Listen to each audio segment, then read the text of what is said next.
kelompok 5 akan menjelaskan mengenai pengembangan kreativitas peserta didik. Anggota kami diantaranya Fatia Sapitri dengan NIM 2001482, kemudian Hesti Nurlela dengan NIM 2000244, Nanda Putri dengan NIM 2005460, dan yang terakhir Tiara Hana Saida 2004879. Selamat menyaksikan.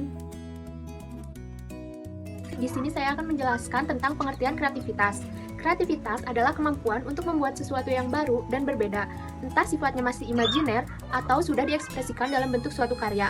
Ide-ide yang cemerlang juga disebut sebagai kreativitas.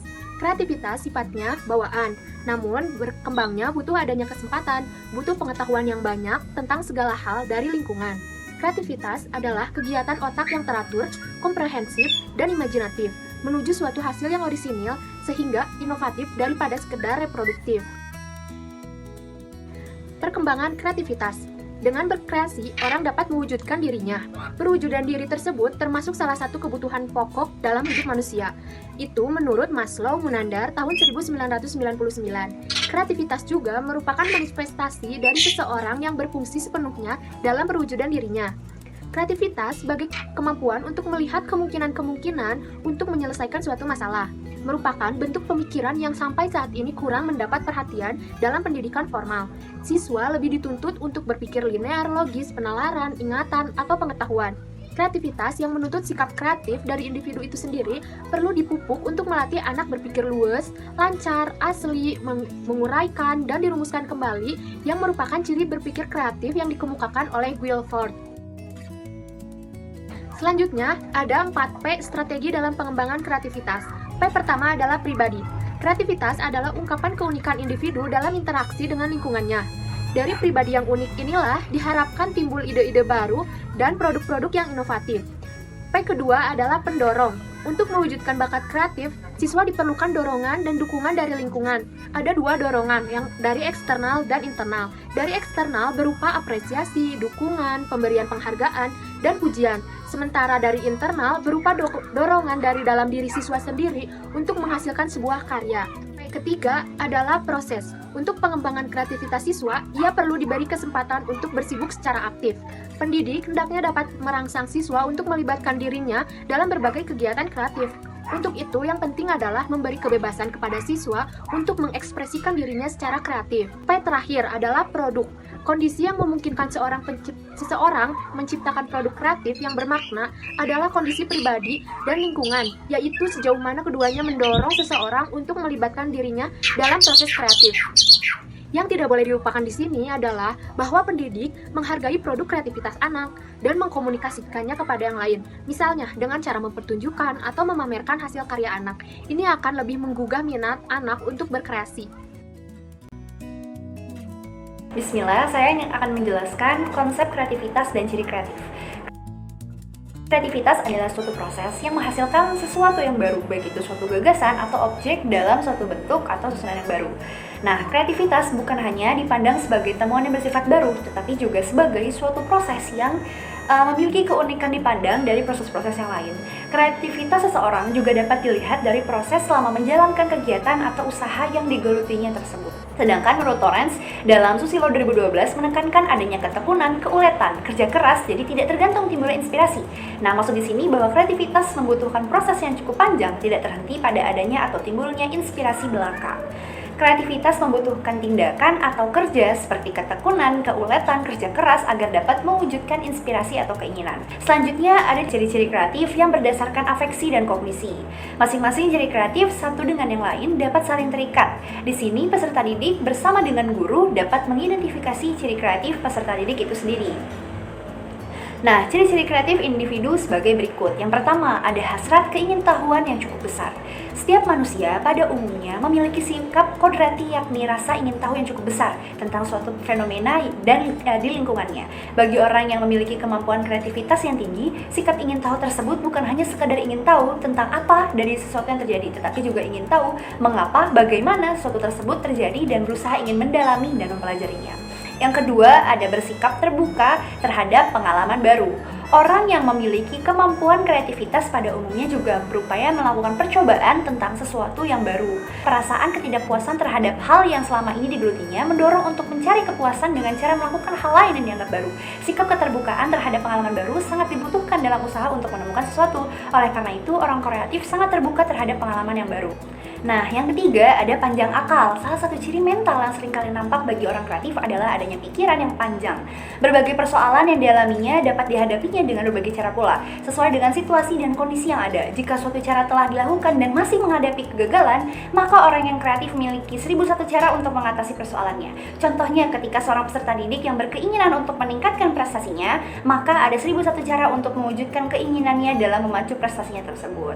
Lalu selanjutnya ada keinginan untuk menemukan dan meneliti. Rasa ingin tahu merupakan sikap dasar pada setiap manusia. Namun, hasrat keingintahuan bagi orang yang memiliki kemampuan kreativitas yang tinggi tidak mudah cepat puas, tetapi justru lebih mendalam, yakni dengan melakukan serangkaian penemuan dan penelitian. Biasanya orang kreatif juga melakukan berbagai uji coba tentang sesuatu sehingga kelak sampai menghasilkan sesuatu yang baru yang diharapkannya. Lalu ada cenderung lebih menyukai tugas yang berat dan sulit. Orang yang kreatif biasanya tidak mau diam dan tidak menyukai dengan kondisi yang statis. Selalu saja ada yang dilakukan. Jika diberi tugas, orang kreatif tidak menyukai tugas yang terlalu ringan, tetapi lebih menyukai tugas yang menantang yang dianggap cukup berat dan sulit. Nah, lalu selanjutnya ada cenderung mencari jawaban yang luas dan memuaskan. Dalam menghadapi suatu persoalan, orang yang kreatif biasanya berupaya mencari jawaban yang luas dengan sudut pandang atau perspektif yang berbeda dengan yang lainnya. Jawaban tersebut dikaitkan dengan alasan yang rasional sehingga dapat diterima bahkan memuaskan bagi yang mendengarkannya. Memahaminya. Lanjut, memiliki dedikasi bergairah serta aktif dalam melaksanakan tugas. Seperti yang dijelaskan sebelumnya, bahwa orang yang kreatif biasanya tidak mau diam dan tidak menyukai dengan kondisi yang statis. Selalu saja ada yang dilakukannya. Oleh karena itu, orang yang kreatif selalu giat atau bahkan bergairah dalam melaksanakan tugasnya. Nah, di antara sejumlah ciri-ciri tersebut, ada bagian-bagian yang ternyata sangat berkaitan antara satu dengan yang lainnya. Contohnya, seperti ciri hasrat keingintahuan yang cukup besar, sangat erat kaitannya dengan ciri keingintahuan untuk menemukan dan meneliti. Hal yang lebih penting bagi guru adalah bagaimana mengenalkan ciri-ciri tersebut kepada peserta didik sehingga setiap peserta didik dapat mengidentifikasi ciri-ciri kreatifnya masing-masing. Tantangan dan hambatan berpikir. Kreativitas seringkali terbelenggu oleh pola berpikir yang kaku dan terikat pada kaidah-kaidah baku atau alur sebab akibat secara konvensional. Di satu pihak, pola berpikir demikian dapat memudahkan penentuan keputusan akhir dan mengkomunikasikannya kepada pihak lain. Namun, di lain pihak malah akan mematikan timbulnya inisiatif dan selanjutnya membatasi berkembangnya kreativitas, sehingga inovasi sulit diperoleh. Ada banyak tantangan yang dihadapi dalam proses berpikir kreatif. Di antaranya adalah yang pertama, ragu-ragu dan tidak ada keberanian dalam menyampaikan ide, karena dihantui perasaan takut salah, khawatir idenya akan dilecehkan oleh orang lain, dan takut dikucilkan dari lingkungan. Yang kedua adalah sangat terikat pada mekanisme berpikir yang sudah terpola secara baku, sehingga memandang tidak perlu direpotkan dengan mencari-cari sesuatu yang baru, dan belum tentu akan menjadi lebih baik.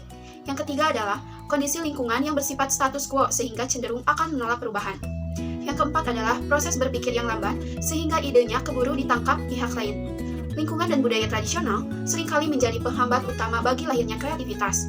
Misalnya, kurangnya wawasan dan penguasaan pengetahuan yang terbatas, tradisi turun-temurun yang mengajarkan bahwa seseorang anak harus selalu patuh akan menghambat kreativitas berpikir anak. Pimpinan yang bersifat otoriter tidak memberi kesempatan kepada anak buahnya untuk berbeda pendapat. Penolakan lingkungan atas ide kreatif yang dimunculkan akan mematikan semangat orang untuk menemukan terobosan baru. Suasana hati yang sedang gundah atau panas akan ikut menutup lahirnya ide baru. Demikian pula, ancaman atau tekanan, pressure dari pihak lain dapat membuyarkan gagasan-gagasan baru. Tahapan proses berpikir kreatif. Menurut Feitzal, Rifai, dan kawan-kawan, ada 4 tahap dalam proses berpikir kreatif, yaitu tahap persiapan, inkubasi, iluminasi, dan verifikasi. Pada tahap persiapan, dilakukan kajian awal untuk mendalami fokus masalah yang dihadapi. Kemudian, dicari berbagai informasi dari berbagai sumber sebagai bahan melakukan evaluasi atas rancangan analisis yang telah disiapkan. Apabila masih dipandang perlu, kemudian dicari informasi tambahan untuk melengkapi bahan analisis. Pada tahap inkubasi, dilakukan relaksasi dan cooling down sambil mencari informasi pelengkap. Seringkali ide cemerlang akan muncul pada tahap ini, yaitu ketika kita merenungkan kembali hasil kajian yang terkonsentrasi penuh pada masalah yang dihadapi. Tahap iluminasi merupakan tahap klimaks dari tahap inkubasi, yaitu dengan munculnya gagasan cerdas untuk mengatasi persoalan. Selanjutnya pada tahap verifikasi, gagasan-gagasan yang diperoleh melalui proses berpikir kreatif kemudian dianalisis dan diuji manfaat serta kebermaknaannya. Selanjutnya di sini saya akan menjelaskan tentang pengembangan kreativitas dalam pembelajaran. Seorang guru memiliki peran sebagai motor penggerak untuk melahirkan anak bangsa yang kreatif. Sudah saatnya seorang guru menjadi pelopor dan pengembang kreativitas siswa melalui penyelenggaraan proses pembelajaran yang menumbuh kembangkan kemampuan kreatif.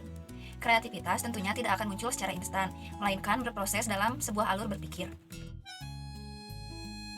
Dalam proses pembelajaran dapat dilakukan melalui tahapan sebagai berikut. Yang pertama, menyadari adanya masalah yang menarik perhatian dan penting untuk segera dicari pemecahannya, atau menghadapi kebutuhan yang urgent, atau memiliki sebuah imajinasi yang ingin diwujudkan untuk kemaslahatan umat. Yang kedua, mengidentifikasi akar masalah, fokus kebutuhan, serta target produk imajinasi. Yang ketiga, mencari berbagai rujukan yang dapat memberi inspirasi bagi lahirnya ide-ide baru dalam upaya memecahkan masalah atau mewujudkan keinginan di atasnya. Yang keempat, merumuskan berbagai alternatif solusi atau produk yang belum pernah atau jarang dilakukan orang lain. Kelima, menilai setiap alternatif solusi melalui diskusi secara transparan agar dapat menemukan alternatif terbaik. Yang keenam, mengembangkan alternatif terpilih menjadi sebuah karya inovatif.